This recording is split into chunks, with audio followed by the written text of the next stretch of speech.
예, 반갑습니다. 황금알농법 대표 박기입니다. 반갑습니다.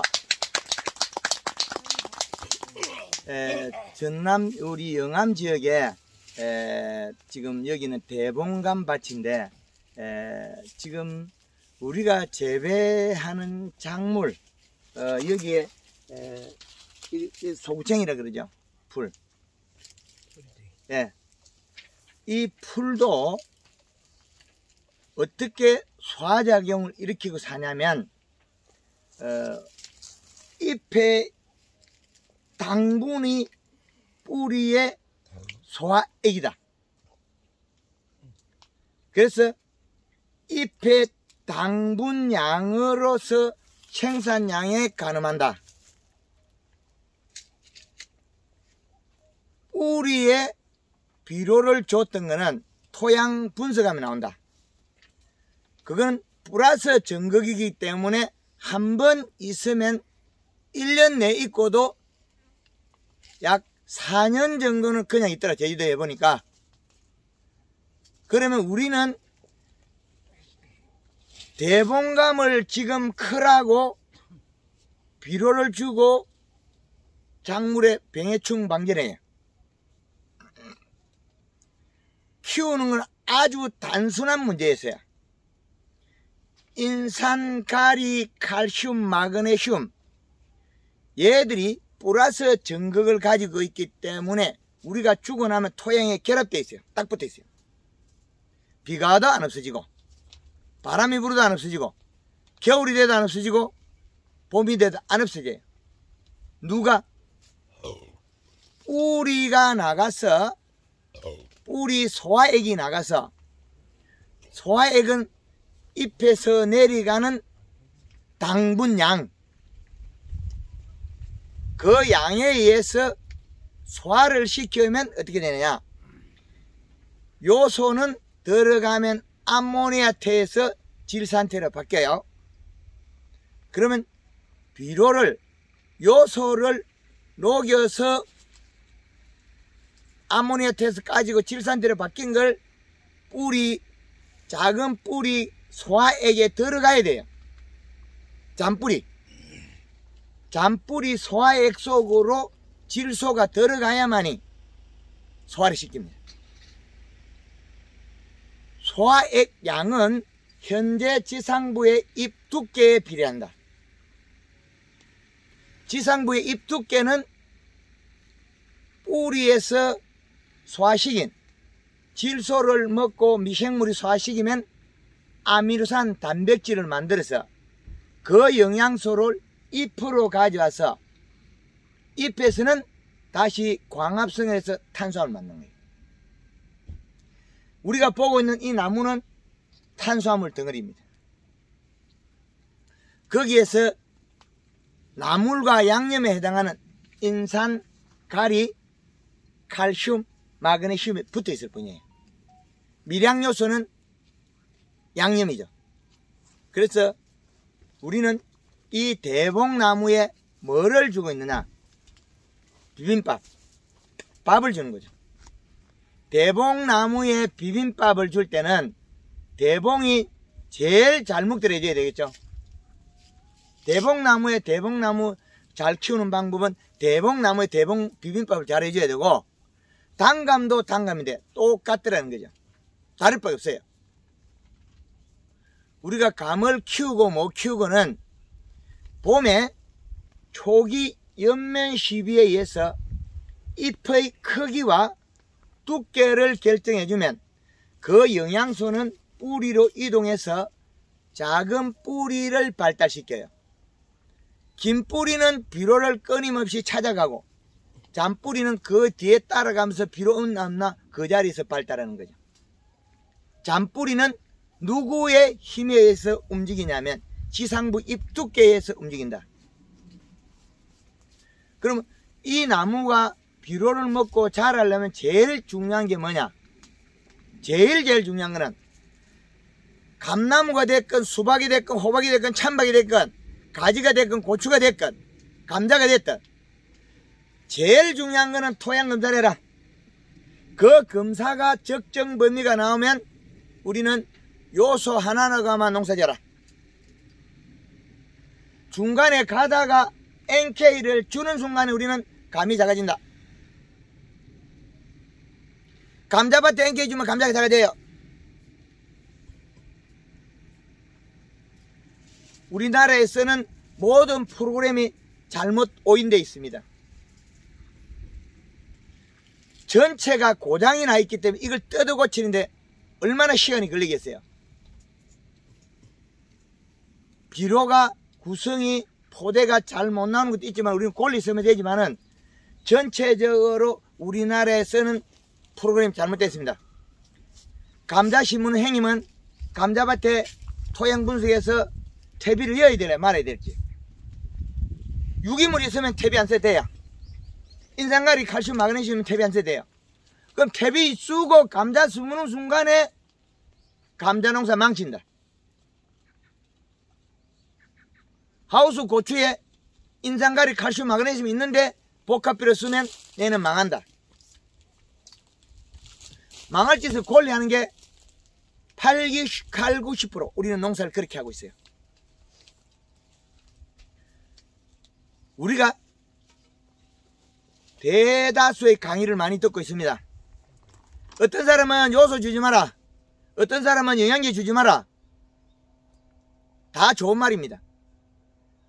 과했을 때 주지 말아지 없을 때는 안 주는 것 같으면 도리어 해가 된다.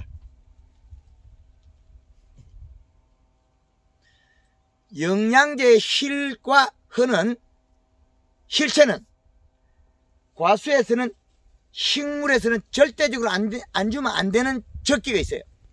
왜? 얘가 경운기 돌리면 코 잡고 돌리죠.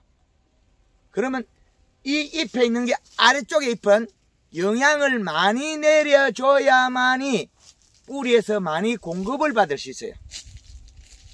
그리고 잎을 크게 만들어주고 잎을 두껍게 만들어준 게 먼저 해줘요. 선제. 그래야만이 이 영양이 내려가서 뿌리가 발달해서 그 뿌리는 뿌리에 있는, 뿌리 가까이 있는 질소, 인산, 가리, 칼슘, 마그네슘을 녹여 가져오는데 이것도 땅 밑에도 여러 놈이 싸워요. 미생물이 싸우고 있어요. 거기서 니끼다 내끼다 싸우고 있어요.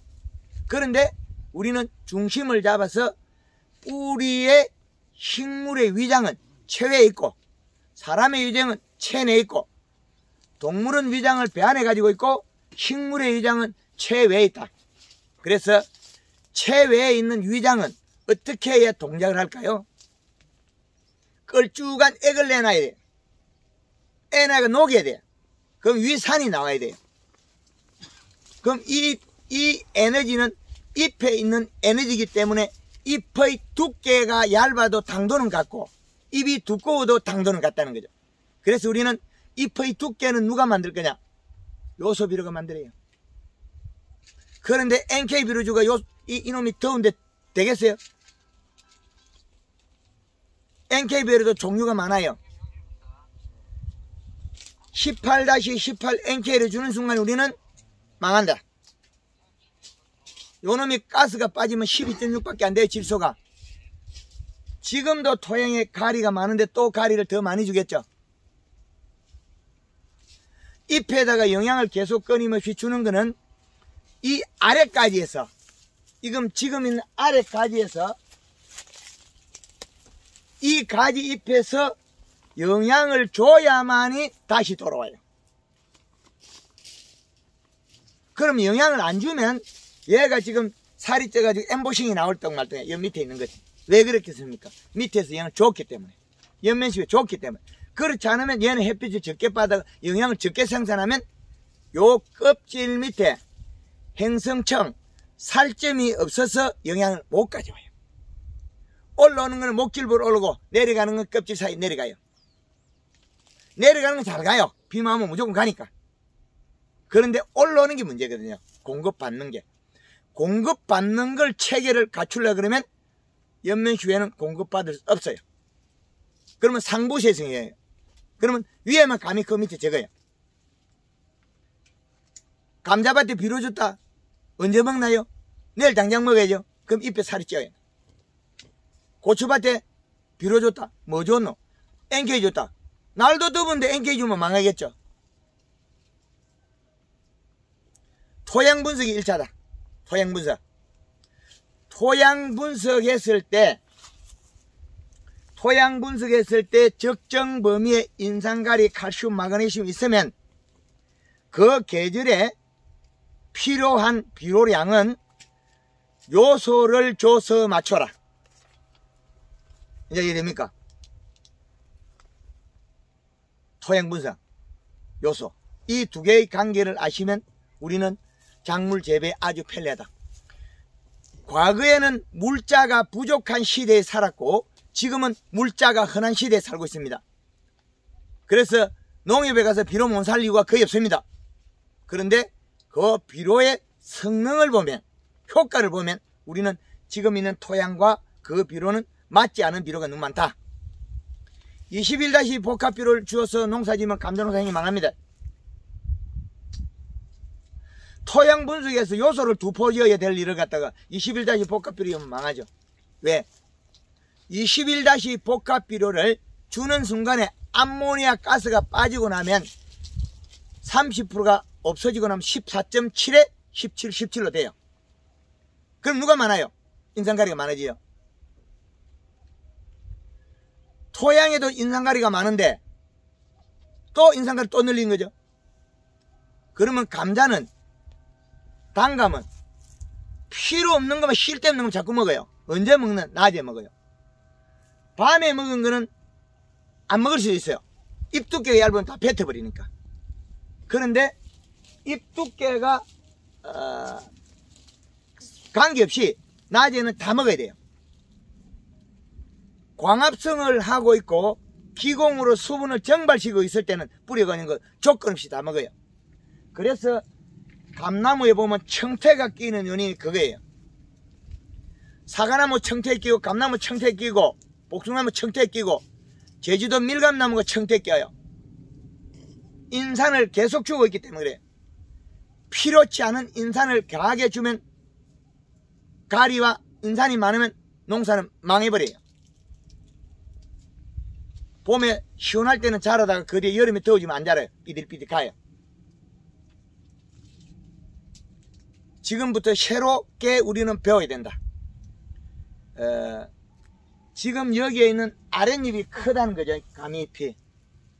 아랫잎이 커요. 그리고 펴 있는데 이것이 살이 쪄서 펴 있는지 살이 안 쪄서 펴 있는지 우리는 잘 모르죠. 살이 쪄서 펴 있는 거는 만져보면 두꺼워요. 살이 안 찌고 햇볕 보려고 펴 있는 건 얇아요. 그리고 이파리 힘줄이 보면 노랄 거예요. 힘줄이 보면 노란 거는 가리다. 그리고 나무가 청태가 끼면 인산이 많다. 이 나무가 뭐 푸르딩딩하죠? 약간. 그럼 이 밭에서는 인산이 많아요. 그런데 여기에 인산이 나왔다가 지금 일부 죽을 거예요. 이런데 나와 있는 게. 그거는 요소를 주면 인산이 안 나와요. 요소를 주면 왜 안 나오느냐? 요소를 먹은 거 아니에요. 요소는 땅에 들어가면 암모니아 태에서 질산태로 바뀌어서 뿌리에서 작은 뿌리가 소화시켜서 먹으면 아미노산 단백질로 바뀌어요. 아미노산 단백질은 잎으로 가면 광합성에서 탄수화물이 되고, 탄수화물이 되면 잎에 가서는 함수량을 가질 수 있어요. 물을. 여름에 가물면 물 퍼기 싫으면 비 올 때 빨리 요소 많이 줘놔라. 그러면 물 안 퍼도 안개를 먹든지 밤에 겔로에 된 물을 먹고 뿌리에 가져온 물을 절대 안 버려요. 여기 당분 양만큼만 물을 가질 수 있다.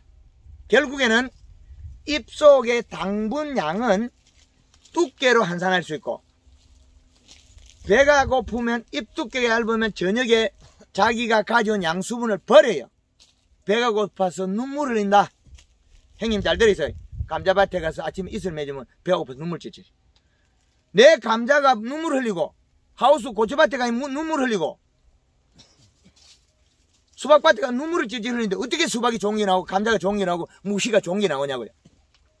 안 되거든요. 이슬이 삐집고 나오는 거하고 무드가 맺힌 거하고 두 가지 달라요. 이슬이 삐집고 나온 거는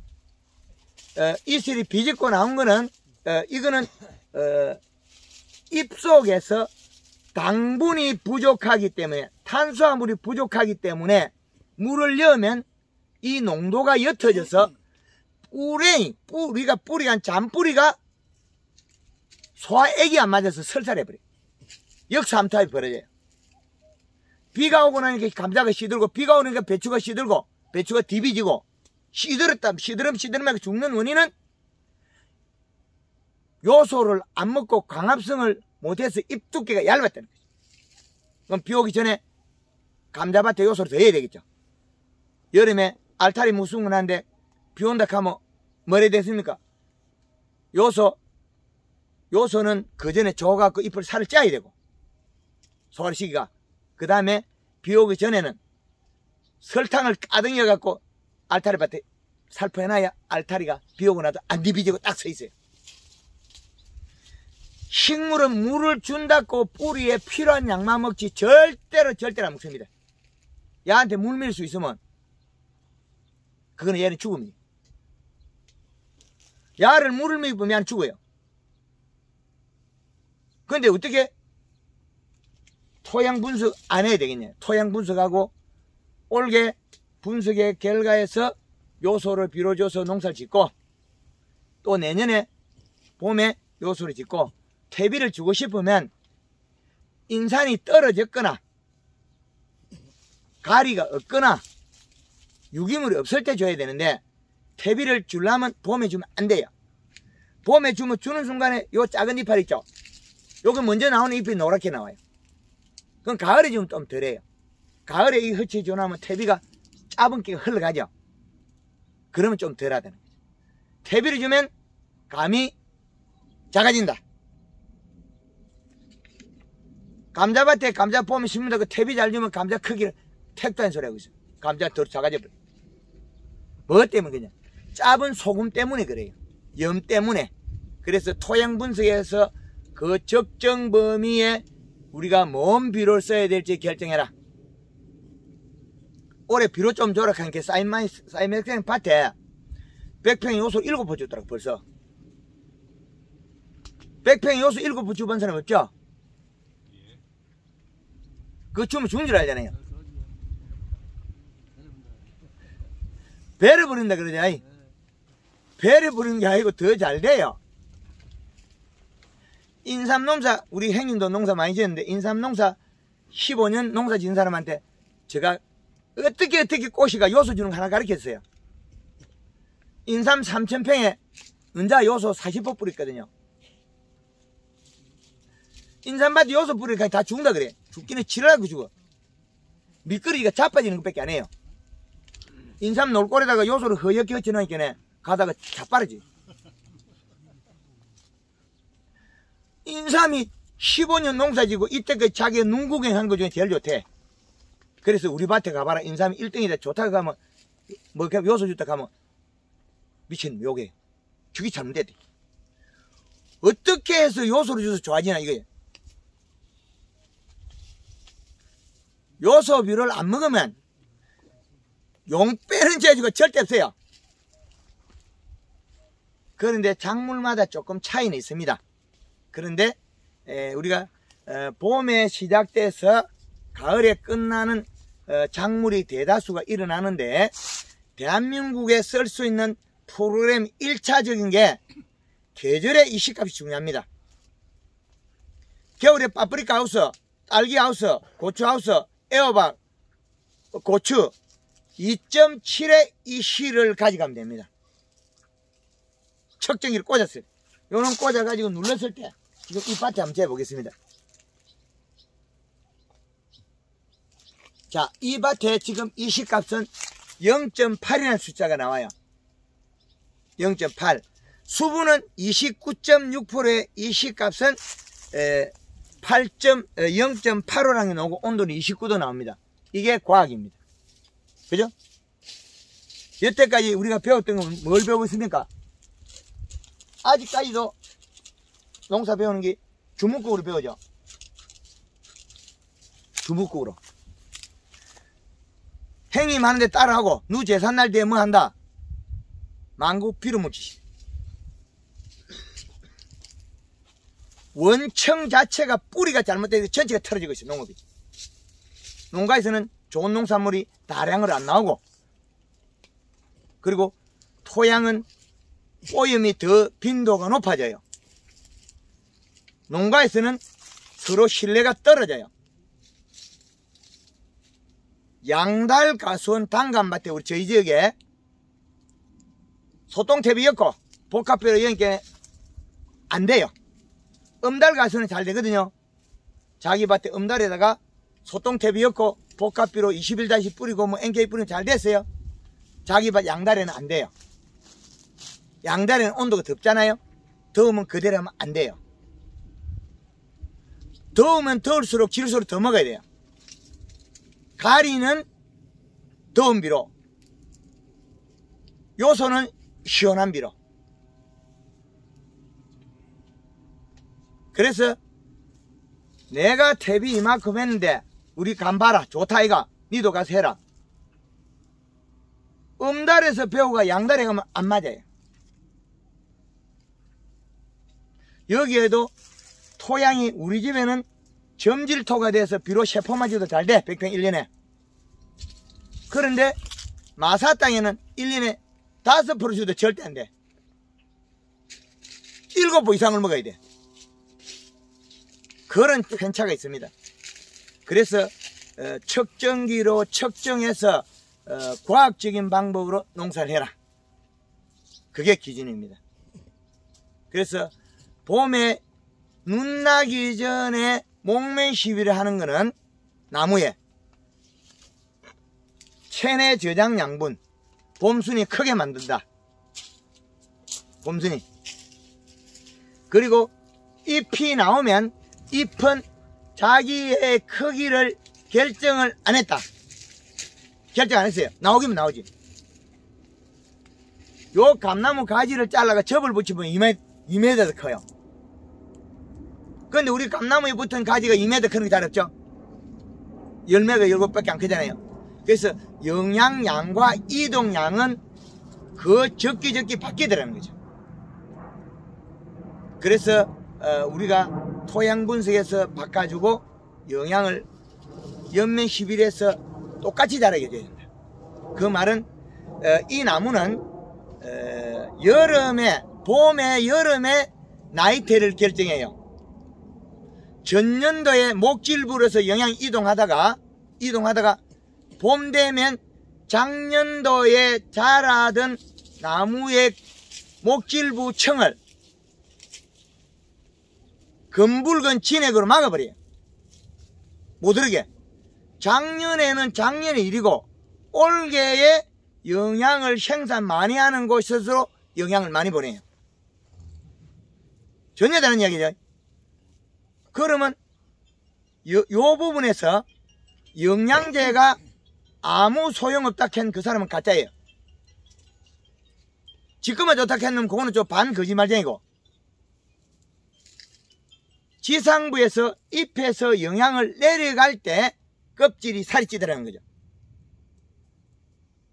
그래서 어떻게 여기 찾아오겠어요? 이게 사과가 이렇게 늘어지가 땅바닥에 사과가 열려있는데 중마에 커져. 황금알 농부에서는 아래 사과가 더 크고 위에가 작아져요. 왜? 아래쪽 SS기 더 많이 맞으니까. 요 아랫잎이 더 영양 생산을 많이 하면 아래쪽 영양이 더 많이 공급되더라는 거죠. 그걸 제가 32년 만에 개발해낸 거죠. 그거 하나 개발했는데 저 인생이 걸려요. 32년 걸렸어요. 그것도 학문화 시켜버렸어요. 왜? 영양제 치면 되더라 그 말로 해가지고는 아무도 안 믿겠죠. 그래서 황금알농법 4대 공식을 개발해 고정을 시켜버렸어요. 잎의 크기와 두께는, 모양을. 그래서 이론을 개발해가 발표한 거 그게 32년 걸리더라. 비료를 감나무에, 요는 나무에 21다시 복합 비료를 5kg씩 줘봤어요. 30,000평 가수원에서 2,000포를 끊어가 줘봤거든요. 감에 비료를 제일 많이 줬으니까 내가 올해 1등이다. 감자밭에는 비료 잘 주면 1등이 될 수가 있으나 단감밭에 비료 잘 주면 1등 할 수 절대 없어요. 왜 그러냐면 봄에 결정할 시기에 그 순의 굵기와 잎의 굵기와 가지 굵기를 못 만들면 영양 이동을 안 하더라는 거죠. 복합비료를 나무마다 5kg 뿌니까 가수원 산 전체 허예요. 그래도 가을에 가보니까 도장지만 입다 크고 가면 쬐끄만해. 이상하다. 요즘은 비료를 가짜로 만드는 것 같다. 내년에는 또 뻥을 치겠죠. 친구들한테. 내년 되면 내가 감 1등 한다. 왜? 요소 2000% 사가 뿌리면 되니까. 비료 주면 감이 크고 크지. 뭐 별 거 있나? 그 다음에는 감나무밭에 요소를 2000% 뿌려요. 주당 5kg씩. 진짜 누는 것처럼 뽀해 산 전체가. 그래서 그것도 못 믿어서 한 포는 제가 들고 두 나무에다가 10kg씩 갈라줘 봐서 이게 10kg 이 나무 이 나무에다가 우리 5kg 줘도 줄 때 잘 없어요. 이런 나무에 이 면적에 10kg 주려고 하면 못 줘요. 손이 저도 옹골려. 손이 자랑 비료 나올 데 없어요. 그렇기나 말기나 두 나무에 한 나무당 10kg 20kg 갈라줘서 그럼 가을에 가면 이만해야 돼. 감이 절대 그렇게 안 돼요. 왜? 봄에 잎의 동작을 이끌어내서 행동을 만들지 않으면 이 나무는 반대로 자라더라고요. 비료 2000포 뿌리고 또다시 세월이 근 10년 가가지고 결국에 개발한 게 32년 걸리네. 그래서 그걸 학문화 시켜놨거든요. 그걸 하고 나도 또다시 토양 분석이 맞는 줄 알았는데 토양 분석도 안 맞고, 토양 분석에서 우리가 추천 비료는 더더욱 안 맞아. 토양 분석만 맞지 추천 비료는 우리 보면 안 맞다는 거죠.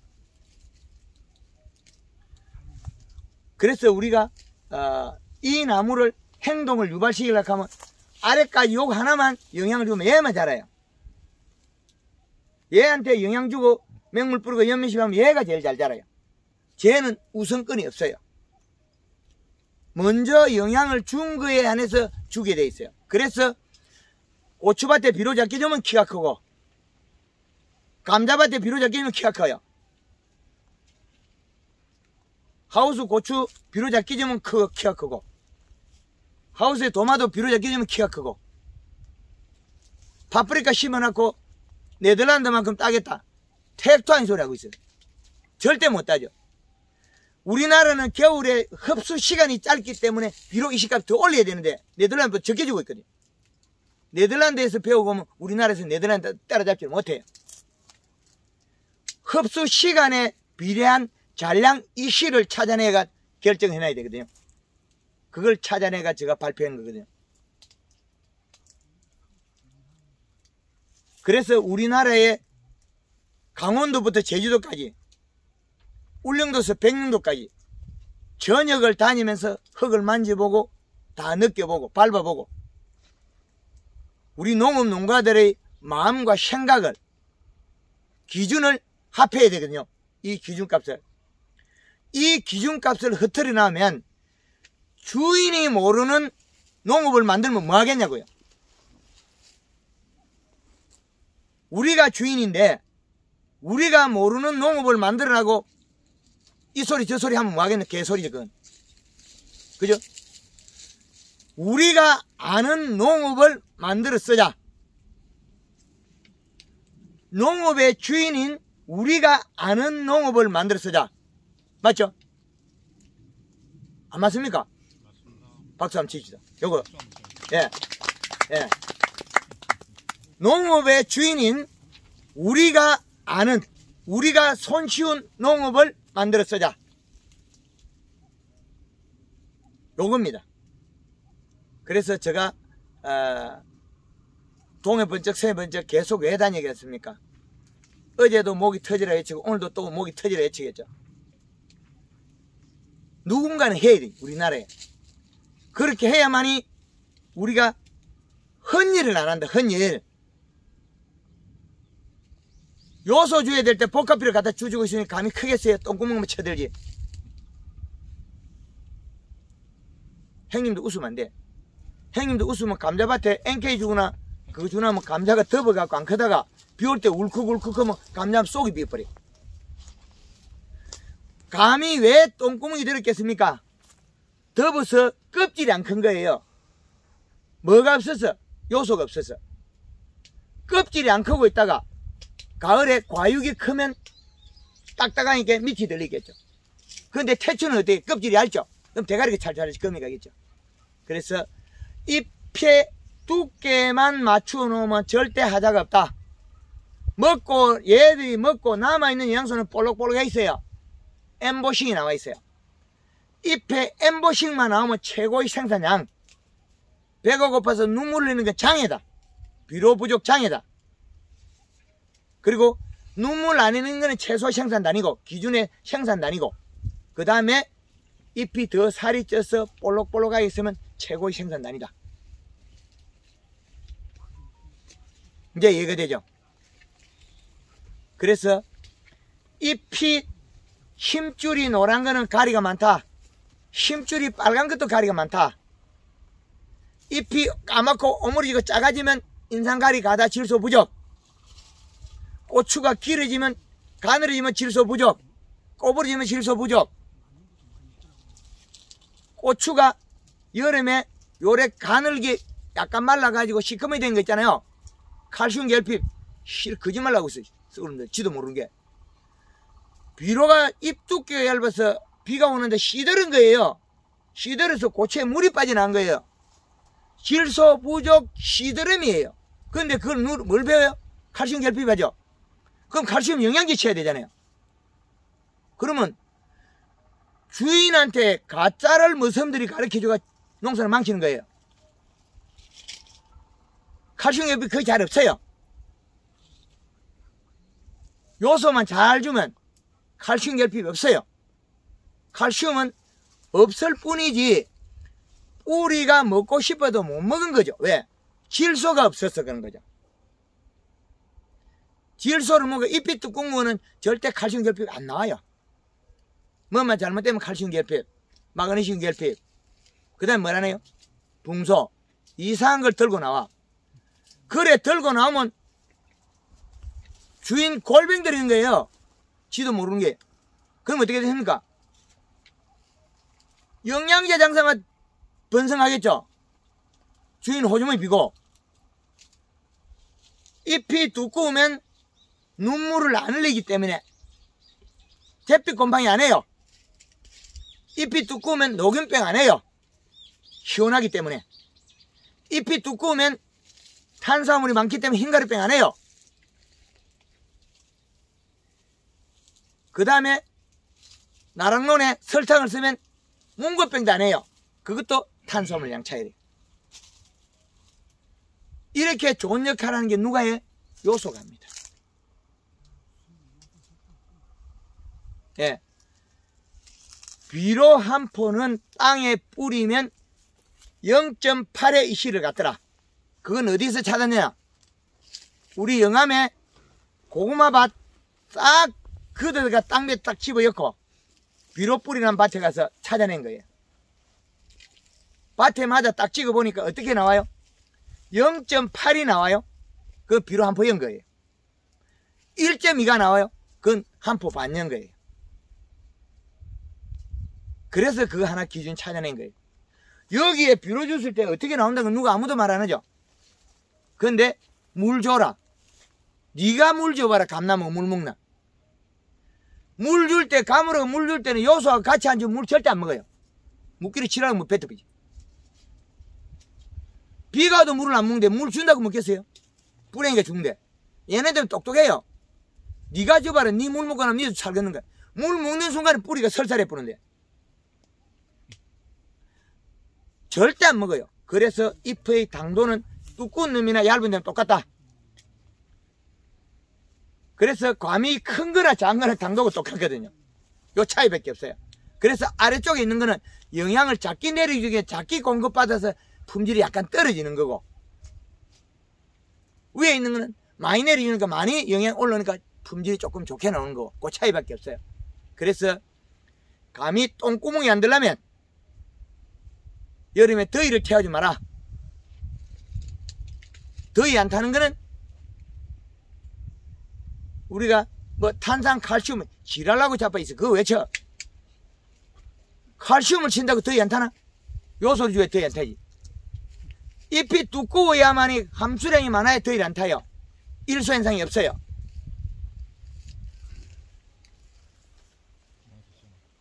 사과나무에 시퍼렇게 청태경이 인상이 많이 줘갖고 빙초산을 그거 뺏기고 있어. 나자빠져 앉아있어. 요소 좀 없어질 일은. 인상가다에서 생긴 병이 많아요. 사과에 고두병. 우리가 꿀병이 사과 있죠? 그거 가짜예요, 그거. 인산이 가라가지고 가을에 날이 온도가 낮아지니까 갈 데가 없어요. 사과 기대가 아픈 거예요. 비료는 저녁에 영양이 이동할 때 잎에 있는 게 따뜻한 곳으로 이동하게 돼 있어요. 뿌리가 따뜻하고 몸이 따뜻하죠. 그쪽으로 기가면 뿌리 내려가게 돼 있고, 과일이 달려있으면 과일로 기대가 뿌리고, 잎에 만든 영양소가 이동할 곳이 없으면 과일로 들어가고 그래 움직인다는 거죠. 그래서 꿀백인 거는 인산이 거기서 뭉쳐버려. 그래서 여름에 과일은 쑥 커가지고 가을에 색 나는 거는 저절로 나옵니다. 우리 감나무 심어놨을 때 어릴 때 요거 밭 잘 만들어서 이만하고 색깔 잘 났죠? 크고. 어릴 때 심을 때 밭 이거 뭐 토질 조성 잘하는 사람 치고 색깔 안 좋은 집 없어요. 사과도 크고 다 좋은데 어느 날 갑자기 누가 나타나가지고 사과 비료 주면 안 된다 해서 사과 농사 망하게 만들어버려. 사과 비료 안 주면 어떻게 돼요? 색깔 안 나질 때. 왜? 여름에 더워가지고 과피에 열받아가지고 비가 올 때 울컥울컥 자라면 사과가 호피무늬색이 나요. 자랄 때마다 늘어져서 그래요.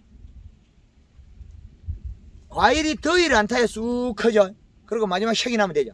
이 단순한 논리를 갖다가 각자가 가져가면서 개판 5분전 만들었어요. 단감도 개판 5분전, 뜰감도 개판 5분전.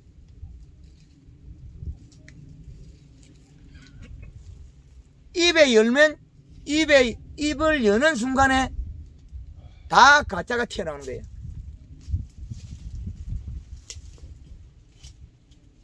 우리가 단감에 요소주랑 강의 들어본 적 있습니까?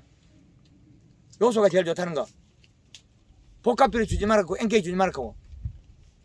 아무도 그렇게 얘기 안 하죠? 안 들어봤습니다. 그렇죠. 형님 인삼밭에 요소주로 간 사람 있던가요? 없어요. 인삼밭에 요소만 하나만 주면 인삼이 대한민국 1등이 되는데 인삼이 떼운 10% 해가지고 태글태글 해가지고 벌떡 살아나요. 무엇보다 더 나아요. 그 시기보다 더 좋다니까. 벌떡 살아나는 게. 뭐시기 그 시기보다 더 좋아요. 아니 인삼밭에 요소 주면 그리 살아나고 제주도 밀감밭에 몸뚱이가 10% 해가지고 안에 비실비실하고 쬐만할 때 똑똑 떨어져요. 떨어지는 주 원인은 뭐냐면 갈이 가다로서 더워서 떨어지는 거예요. 더워서. 근데 얘가 봄에 밑비료로 요소를 갖다가 주당 한 2kg 주고 그 뒤에 이파리 두꺼우면 요소 주면서 연면시배가 잎을 도톰하게 살을 찌 않으면 잘 안 빠져요. 설탕 치는 것은 절대 빠지도 않아요. 그래서 한꺼번에 골드그린, 골드칼라 쓸 때 설탕을 쓰는 목적이 잎의 뿌리에서 만들어야 되나 잎에서 직접 영양을 공급해서 그 설탕분이 일을 해달라. 얘가 설탕을 가질 수 있으면 뿌리에서 가져온 수분도 먹을 수 있어요. 양수분을 저녁에 가져오고. 저녁에 가져온 건 기공다다 보면 갈 데가 없거든요. 그러면 요게 만든 우리가 탄수화물 양만큼, 설탕 양만큼 물을 먹을 수 있어요. 그러면 뿌리에 요소비료를 잔뜩 주놨으면 가뭄 때 안개 낄 때 이파리 이슬이 주를 하잖아요. 그거 싹 먹고 살이 쪄버려요. 가뭄살 안 타죠. 감이 똥꽁 드는 거는 전 다 여름에 더위를 타서 그렇다. 더위를 타서 그렇다. 더위를 타서 과피가 못 자라서 그렇다. 그래서 우리는 토양 분석에서 잎 두께가 얇거나 요 옆에 작은 이파리 노릇노릇하게 되면 그 요소비를 줘라. 그 잎이 얇아지면 오물이고 두꺼워지면 펴져요. 지금 위에 있는 이파리 안을 쪼물이 있거든요. 제일 위에 있는 거. 제일 위에 있는 게 쪼물이 있어요. 햇빛 보는 것들이. 햇볕 보는 저 잎이 펴 있어야 돼요. 살이 쪄서 엠보싱이 나와야 돼요. 그리고 지금쯤이면 감에 2차지가 나와야 돼요. 5월 말 되면 2차지 터져야 돼요. 그래 빨라야 돼요. 그러면 과일이 큰데 지금 여기서 보면 2차지 터진 것도 없고 잎 뒤에 상부 잎이 요렇게 돼 있죠. 아침에도 요렇게 펴시 낮에. 그리고 잎이 엠보싱이 나와요. 빨락빨락하게. 햇볕 보는 잎이 당나귀처럼 오므리면 가짜다 이거는. 살이 찌가 펴 있어야 제일 큰 게 나오겠죠. 그래서 지금 우리가 하는 방식을 좀 바꾸면 된다. 그래서 봄에 목매 12, 2, 3회 정도, 골드그린 2리터에 설탕 약 5kg 정도, 눈나기 20일 전부터 하면 되고, 그리고 연매 12는 내가 한 만큼만 자란다. 근데 잎에 마중물이 내려가서 뿌리에 잔뿌리를 발달시키고 자기의 영양만큼 또 자라요. 그래서 잎이 크는 거죠. 그걸 동작을 일으키고 나면 뿌리가 움직여줘야 돼요. 그러려면 뭐가 있어야 되나? 토양에 질소분을 가지고 있어야 된다. 플러스 전극을 가진 인산과 칼슘, 마그네슘은 한 번 있으면 어리가 있어가지고 영원히 안 없어져요. 그 비로 들고 다녀봐 농사만 망해버려. 인산가리 칼슘이 많은데 또 더 주면 안 된다는 거죠. 왜? 뿌리에 있는 소화액은 자기 소화액에서 소화를 시키기 때문에 인산이 많아도 소화시키고 가리가 많아도 소화시키고 아무 관계없어. 지한테는 잎에서 내려준 영양으로 소화하기 때문에 거기에 있는 거 우리가 지금 뭐 땅콩 집으면 먹고 그죠? 감자 집으면 먹잖아요. 근데 우리는 몸에 좋을 것이라고 식감이 달라서 먹는 거죠. 그런데 위에 가서는 어떻게 돼요? 위산이 나오죠. 잘게 부셔지죠. 그 다음에 장에서 흡수되죠. 그럼 장에서 흡수되니까 우리는 잎이 없어서 행동으로 나오겠죠. 힘을 띠고 에너지. 그래서 우리는 질병이 나게 돼 있어요. 왜? 저장 때문에. 우리가 저장이 없으면 동물도 질병이 안 나요. 근데 우리가 기능을 많이 잃어버려서 그렇거든요. 동물로서. 인간이 됨으로 인해서 내가 좋아하는 걸 먹어버리고. 그런데 식물은 얘들은 정확하게 행동해요. 지금 아래 가지가 없어도 되고 아래 잎이 없어도 되거든요. 햇빛 안 받는 거 죽여버려. 생산하는 건 안 줘요. 남을 때 조금 주는 거지. 그래서 아래에는 영양을 계속 공급시켜야만이 가을에 과일 크기가 같아진다. 그래서 봄에 연면 시비 하는 거에 의해서 잎의 크기가 아래 위 달리 결정된다는 거죠. 연면 시비 양에 의해서. 올해 그 연면 시비 몇 번 했습니까? 10번 했습니다. 10번 했어요. 그래서 여기 아랫잎이 잎 사이즈 있지 않습니까? 요런 잎 사이즈. 근데 요게 지금 요소 비료가 없어서 얇아요. 요소 비료 양이. 제가 요소 비료 줄였고 방송도 많이 했는데 여기에 보면 여기에 붙은 작은 잎이 요 끝이 노란색이 되기도 하거든요. 요런 것들이. 그럼 우리가 봄에 일찍 퇴비를 주면 거기에서 짠물이 나와요. 그러면 요게 노래져요. 그럼 요 잎이 잘 안 커요. 그래서 가을에 퇴비를 주가 소금을 좀 떠내라 비라. 떠내리 보내비라. 그러면 요 잎이 노랗게 안 나와요. 그리고 첫 뿌리 나올 때, 눈 나올 때 먼저 토양에 요게 좀 성목일 경우에 1에서 한 2kg 정도를 요소를 주가 먼저 가지고 있어라. 그리고 목면십이 연면 탄저병이 무서워서 요소는 못 주는데요. 말된 소리라. 그 탄저병하고 요소는 관련이 없어요. 가리 가다하고 관련이 있어요. 울컥울컥 자라는. 꾸준하게 자라는 건 관계가 없고 요소를 줬을 때 가리가 많아가지고 우리가 요소 안 주고 뭐 주냐면 NK 줬거든. NK 줬거든. 그 토양에 가리가 많은데 전체 가리가 이리 높은데 거기다 요소 살까지 살짝 크잖아요. 그것 때문에 그래. 그 제일 환자가 무서워서 요소를 못 하는데. 그래요? 그리고 또 감이 그렇게 배웠어요. 감을 안 섞으려면 요소를 양이 줘버렸다 그러면 감이 다 빠진다고. 아, 처음에 주면 반대 방향이 나타나요. 반대로 나타나요. 그리고 우리가 양껏 주본 적도 없고, 주당 5kg 줘본 적 없죠? 없어요. 그러니까 그 작기 조금 줘놓고 주더니. 그러면 우리가 있는 가리가 반응을 일으켜버려요. 그래서 빠지는 원인은 더워서 빠져요. 그럼 계속 더우면 영양 이동 안 하겠죠? 가물면. 그러면 달라붙어 버리고 이게 울컥울컥 자라거든요. 더워서 못 자라고 있다 비 오면 축 자라고 이 울컥울컥 자라면 빠져버려요. 그래서 울컥울컥 자라는 소리는 잎 두께가 얇다는 소리거든. 그리고 잎이 오미 있다 소리고, 잎이 펴져 있으면 살이 쪄가 엠보시노만 빠져요. 우리가 여기서 생각하면 제주도 밀강 그 쉽다고 생각이죠. 그쪽 동네 가면 그 뒤지기 어려워. 한라봉, 레대양, 천혜양 하우스 들어앉아있고 노지도 있고 다 그래요. 근데 그건 내가 가보니까 그거 쉬운데 저건 맨날 어렵대. 그 처음에 가니까 경상도에서 왔다고 밀감나무 한 폭이 없는 제주도 가서 밀감 강의한다니까 아무도 안 믿더라고. 저기 내가 보니까 내가 상태가 맞고 저가 상태가 맞는데 그때는 가니까 저가 내로 상태 안 맞대. 이제는 가면 저한테 많이 배워요. 몇 년 가르치고 나니까. 그래서 토양 분석이 1차다. 그것만 기준이 맞으면 그 다음부터는 1년 내에 요소만 주면 1등 농사가 된다. 그 가을에 대해서 우리가 수확 때는 과실이 달리는 이런 나무들은 처석양돼서 온도가 떨어지거든요.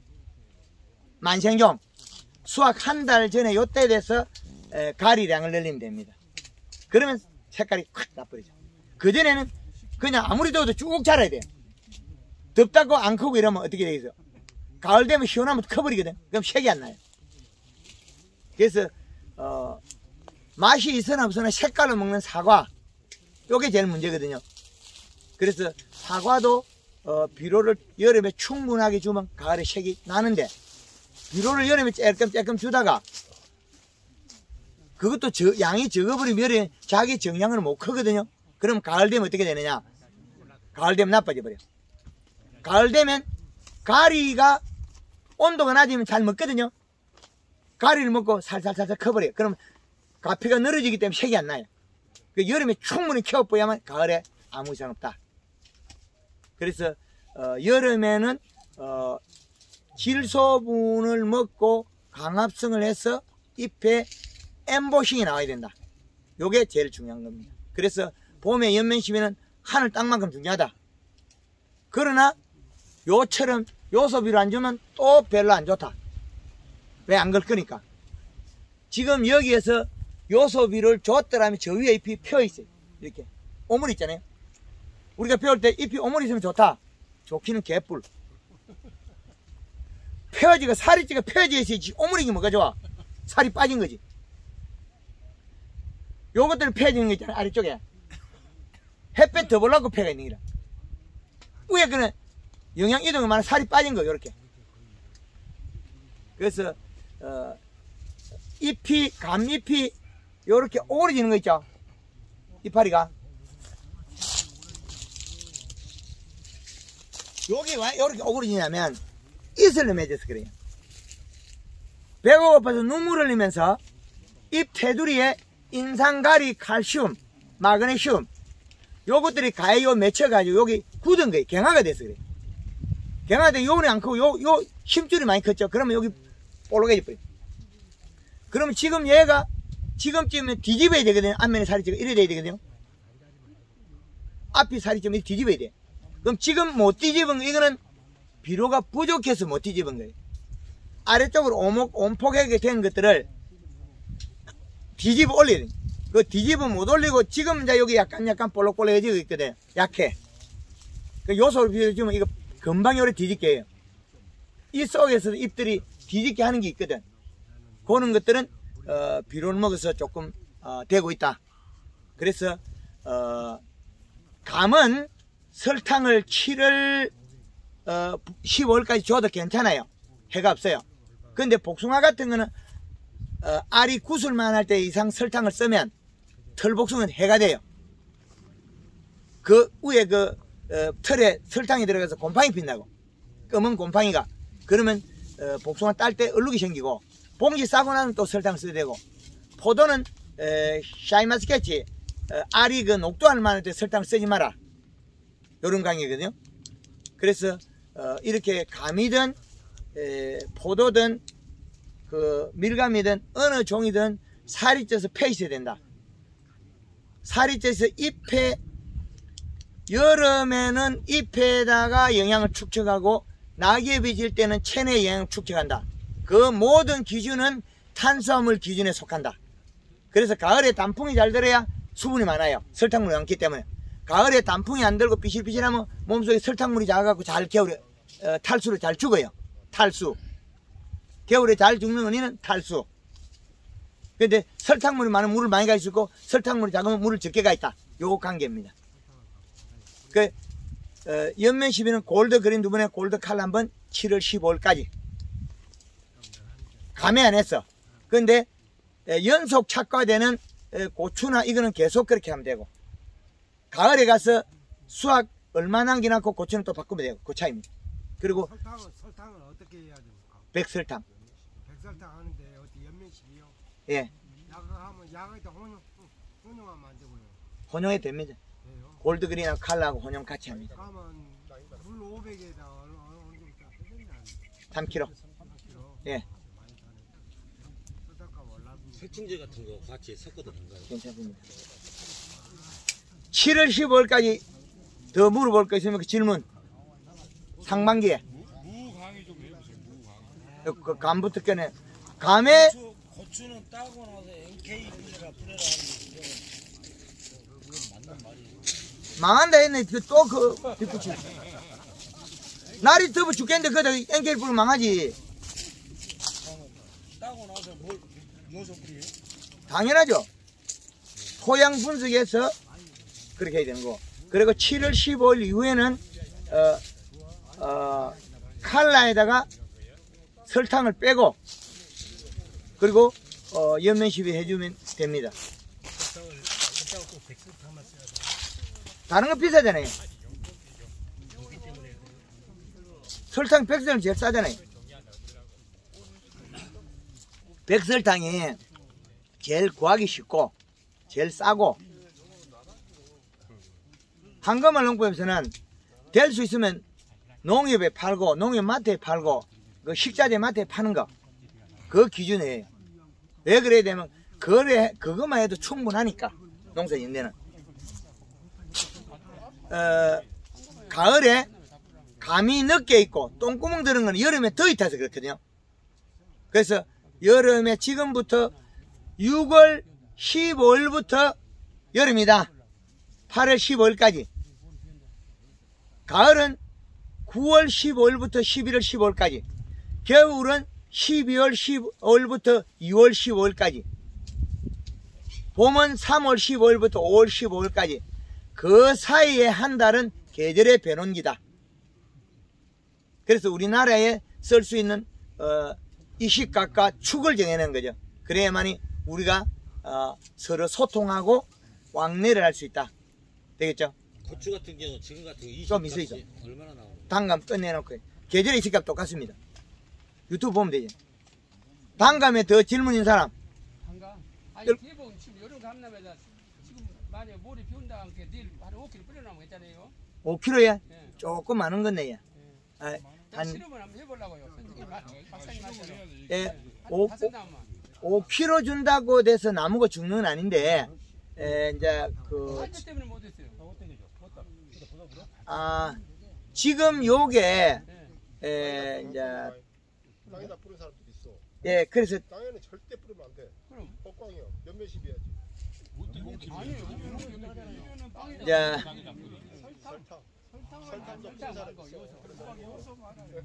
설탕은 땅으로 뿌리면 미생물이 움직이기 때문에 그건 다른 이야기 벌어지고, 그 바닥에 이제 우리가 그 요소를 주는 거는 줘도 괜찮아요.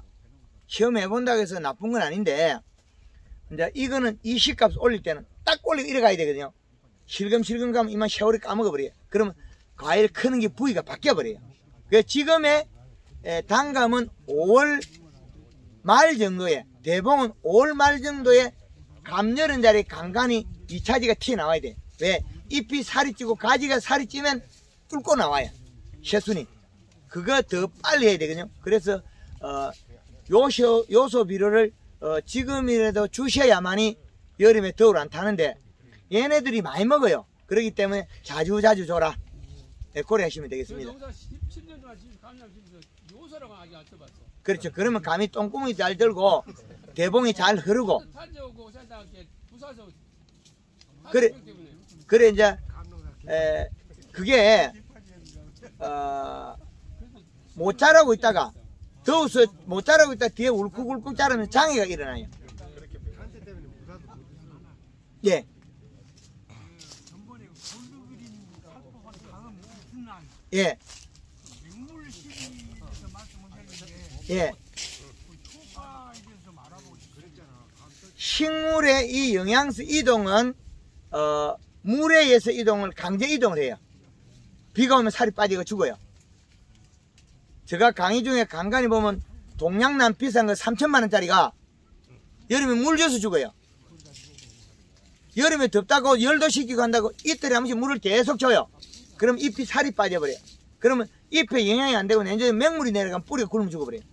그 죽었다고 마름에 던지면 살아나요. 그렇기 때문에 맹물을 뿌릴 때 한해서는 잎에 연면 시비에서 땡겨야 돼. 3일에 한 번씩. 그래. 아니요. 맹물 시비를 자주 뿌려버리면 잎에 영향이 너무 빨리 이동하기 때문에 연면 시비를 3일에 한 번씩 해줘요. 매일 물을 뿌리면 3일에 한 번씩 연면 시비해라. 그럼 대사량이 빠르다는 거죠. 그래서 제가 옛날에 이걸 개발할 때는 4월 18일부터 5월 10일까지 연면 시비 6회를 해요. 그러면 22일 만에 6번을 뿌리려면 3일에 어떻게 뿌릴 수 있냐고요. 오늘 뿌렸다. 한 3일 있다가 뒤에 비 온다 하면 그전에 또 뿌려요. 왜? 이 영양소가 약간 이동했거든요. 먹었다는 거죠. 그러면 지금 뿌리고 나도 비가 오면 맞아진다는 거죠. 그럼 비 오고 나는데 또 갖다 가서 뿌릴 거예요. 왜? 비 오고 성장을 했거든. 그래서 성장분만큼 계속 영양이 차 있어야 된다. 잎에는. 근데 봄에는 자라고 내려가고 하기 때문에 에너지를 많이 못 가지고 있어요. 계속 공급해줘야 돼요. 그래서 복숭아나무 같은데 잘하고 사과나무 잘하는 데는 제가 가르쳐서 맹물 시비를 해요. 근데 포도나무 같은 경우는 맹물 시비 매일 해요. 아침마다 물 뿌리고 있어. 아침마다 물 뿌리고 있다니. 그리고 3일마다 하면 영양을 줘버려요. 그리고 포도나무는 어디까지 기술을 가르쳤냐. 이파리 12장으로서 1kg 내송이 따는 걸 가르쳤어요. 이파리 12장만 하면 1kg 내송이를 따는데 일본 아들한테 배우면 이파리 12장으로 700g 따라 그래요. 그래서 일본에서 사이마스케트를 우리나라에 넘길 때 바이러드 그 짜봐서 가리 가다로서 고온 열상 입은 거거든요. 그래서 제가 뭐랍니까? 있어 그런데 물 뿌리고 풀어버려. 그리고 요소주 갖고 이슬 안 맺게 하고. 그 사이마스케트 지금 요소비를 제일 많이 준 사람이 100평에 7개.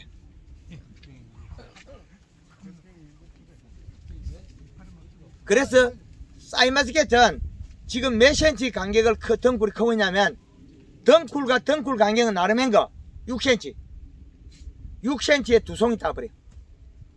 그리고 25일날 상주에 강의할 때는 6cm의 간격으로 두 송이를 따고 영천에는 10에서 13cm에 두 송이 따고 그 포도 봉지를 싸놓으면 이렇게 다블로 있어. 쭉 포개가지고 봉지가 이렇게 떨어지잖아요. 다 달라붙어 있어. 그만큼 우리나라의 농업이 많이 변하고 발전하고 있다. 우리 영암 지역에서는 밭작물이 많기 때문에 유튜브 방송에서 여름 강의, 밭작물 강의를 많이 보셔야 될 겁니다. 그리고 뭐 좀 감에 대한 거는 두리뭉실한 여기 마치고 그 다음에 여름 채소류 강의를 하도록 하겠습니다. 예, 감사합니다.